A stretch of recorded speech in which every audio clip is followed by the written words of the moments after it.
day. For the Lord hath driven out from before you great nations and strong. But as for you, no man hath been able to stand before you unto this day. One of you shall chase 1,000, for the Lord your God, He is divided for you, as He hath promised you.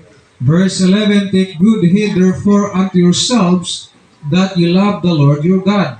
Else if you do any wise, go back and pray unto the remnant of this nation, even this that remain among you, and shall make you merry with them, and go into them.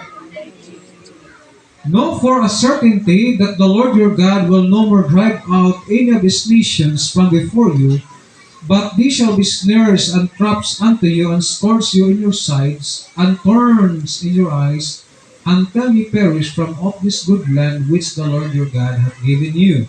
And behold, this day I am going the way of all the earth, and ye know in all your hearts and in all your soul, that not one thing shall fail of all the good things which the Lord your God spake concerning you.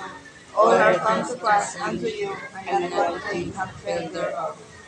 Therefore it shall come to pass that as all good things are come upon you, which the Lord your God promised you, so shall the Lord bring upon you all evil things, until he had destroyed you from off this good land which the Lord your God hath given you. In verse 16 we read, when ye have transgressed the covenant of the Lord your God, which he commanded you, and have gone and served other gods, and bow yourselves to them, then shall the anger of the Lord be kindled against you, and he shall perish quickly from off the good land which he hath given unto you. Once again, may I remind you ang atong gimbasa, it is about the story of Joshua.